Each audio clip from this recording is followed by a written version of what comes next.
Representative Gomez. Mr. Chair, one of the biggest problems that we have and we are facing in the industry is that actually in the whole world, in the movie industry, tayo yung isa sa pinaka heavily taxed na industry. And you know, every step of the way we are being taxed, local government tax, national tax, uh dami talaga. Amusement tax, no? Tapos meron pang may customs and duties pa if you bring in equipment, if you bring it out. Ang dami every step of the way. Tapos siyempre, andyan pa yung cinema operator share. Tapos meron pa tayong VAT, meron pang booking and the distributor's fee. And ang dami. So I think the importance of this commission is really to streamline yung taxation natin. That's why the role of the BAR will play a big role in the development of this commission and how they should also guide us on how we can work on reviving or working around on the unconstitutionality that the Supreme Court and the Supreme Court declaration of the tax rebate for the filmmakers. Kasi okay, we accept that pinapababa natin yung rate ng pelikula so that more people will come in.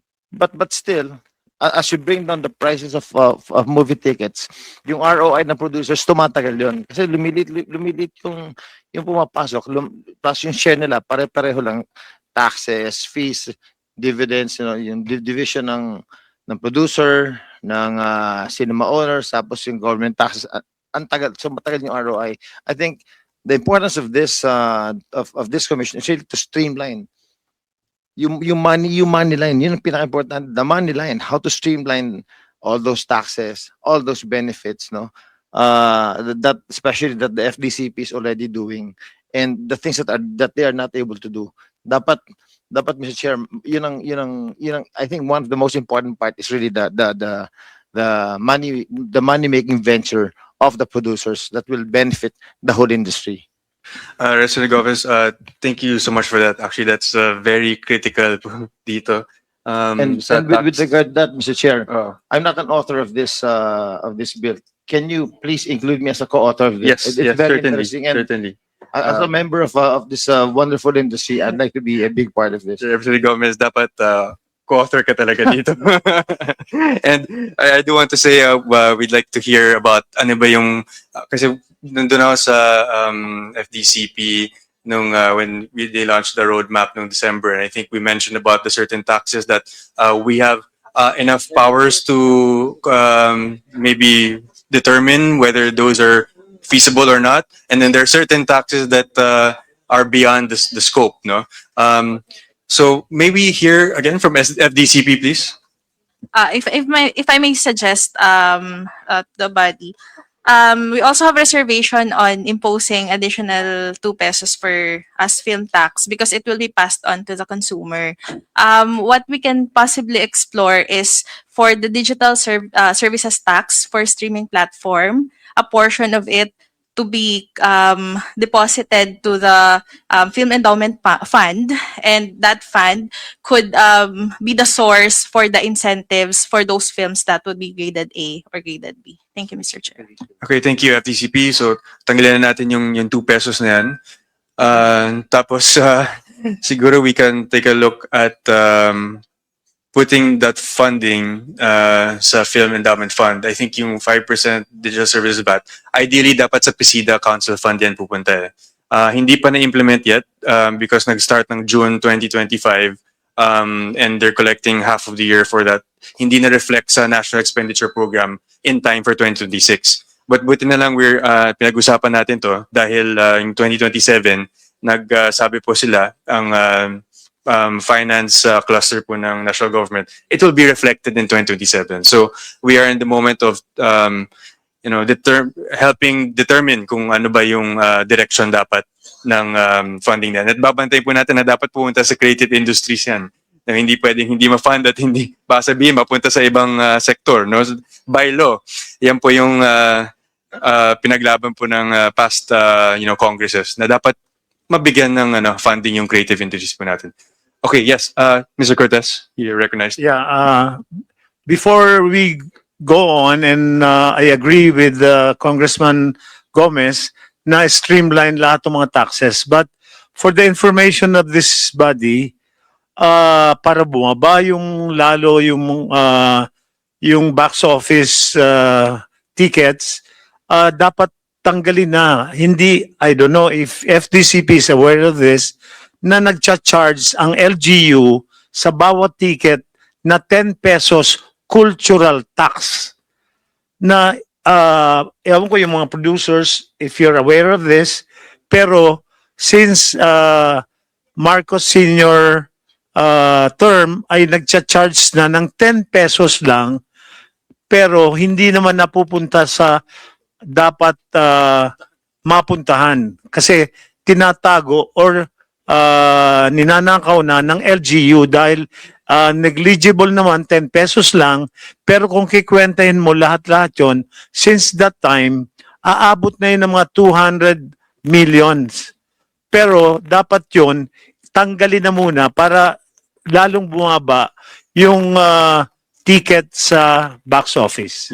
Mr. Rez, thank you for pointing that out. Actually, kaya po namin in-invite yung League of Cities of the Philippines and League of Municipalities of the Philippines, kahit representative, para at least may masabi po sila dito.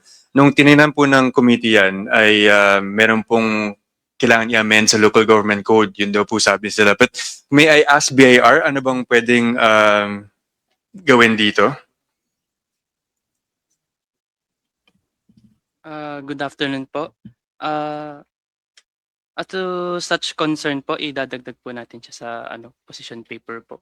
As to 10 peso LGU tax po, if I'm correct po. Okay, BIR, please take a look at this. Kasi nung tinempo namin, may local autonomy daw yung mga LGUs. Can someone concur this? Yun po yung, ako, mayor po ka dati, yun po yung sinabi. But then, hopefully we can amend the local government code para mabigyan ng incentives yung mas okay yung, yung money-making funnel po na ating creative industries, especially sa film. FDCP, can you speak about this? Well, since I haven't heard of the 10 peso tax, but for now, what we're collecting was just amusement tax that came from the LGU. And then when the Supreme Court ruling was released in December 2019, so that practically prevents us from collecting that tax. So basically, dapat wala na yan. I mean, It's the local government who's collecting the amusement tax for their income. So they have the fiscal yes, autonomy. okay, for- amusement tax. Yung 10 pesos cultural, oh nga, I thought you meant yung amusement tax. This is different from amusement tax? Different. At, Sir, yes. it's a local tax, so yung BIR ay walang pakialam dito. Pero kaya nangyayari, ninanakaw lang yun. Kahit na sa sige. LGU, when you check, Mr. Rez, sige, teka lang po, no, no, because we investigated itong, saan ba napupunta yung cultural tax, ba't hindi natanggalin? Pero hindi pa rin tinatanggal yun at hindi rin pumapasok sa local government. Sa city na so, yun. sino po yung nagbayad po kayo dito? Sino po yung No, yung kumolekta? ticket, yung nanonood, kasama sa computation, merong 10 pesos cultural tax. sige, Meron okay. pa nga yan flat tax na Okay. dapat ibaguhin na lahat yan para kasi ninanakaw din eh. Chair, Sige, quick Mr. Rez, manifestation. yes, Representative Ko. Chair, dahil din po legislative inquiry to, and then maybe we can note yung naging concern ni Mr. Rez, allow the BIR in their position paper to include yung discussion ng quote-unquote cultural tax, no? And baka respond po sila accordingly. Kaya po ba yun, Chair? Yes, please make a manifestation. Apo, yun. Chair, just for the for BIR's noting, no, maaari po ba itong ma-include sa position paper nila, no, i-discuss. But again, noting po na yung discussion kanina na sana this week kaya po ang position paper, no. Magsasara na rin po ang Congress or mag-adjourn siya this March 18. No, so Sige. Kaya Okay. Thank you. Yeah, Representative Ko. Can someone speak about this? Okay, Direk Remo. Yung 2 pesos, baka pwedeng sa foreign movies lang, hindi sa local movies. 'Di ba? para hindi masasaktan ng mga local producers. At di ba pag Avengers naman ang palabas, walang pakialam ang tao sa presyo ng ticket eh. Pag Mission Impossible, wala silang pakialam. So, 2 pesos won't hurt. Well, maganda yung fini-favor po natin yung mga local no, creative industry natin, especially yung film producers. Pero I'd like to hear from siguro the Producers Guild. Direct Percy, baka may masabi ka po. Thanks, sir. We're still investigating on the cultural tax kasi right now it's not something that we see in our deductions. There is in some LGUs, Pasay, Baguio, I think, but it's only like 1 peso. So maybe it is the amusement tax that's 10 pesos. But I'm not sure if the BIR can 10%. If the BIR can investigate that because it sounds like a local tax. But Sir Chair, to the other point, ano yun? Mr. Chair. Yeah, yung 2 pesos. Sorry, about the 2 pesos for foreign movies. I mean, I'm ultimately it's still passed on to the consumer. So we're not sure how that. Of course, as local producers, we're happy that we're exempted, but we are always made aware that there's a fair trade agreement with international. So we cannot apply rules just for local, but not for international, I think. Okay, thank you so much, Direct Percy. We'll take a look at that. If there are certain LGUs that have this, baka nandun po sa ordinance nila to No. per LGU. Mr. Chair. But yes, Representative Gomez. Yes, the LGUs in our country have constitutional power to create their own sources of income, such as taxes, such as amusement tax of 10%. So, nasa LGU yan. Now, it is also limited. No, we have to follow the local government code. And for us to be able to, I don't know, I'm not sure about this, but this is just an idea. If there are certain numbers in the amusement tax that needs to be moved, maybe the DILG, the secretary can come up with a memo or an order to lower taxes specifically for theatrical release. Thank you, Representative Gomez. Chair? Yes, Reptino. Okay. So, Chair, ibang issue pa,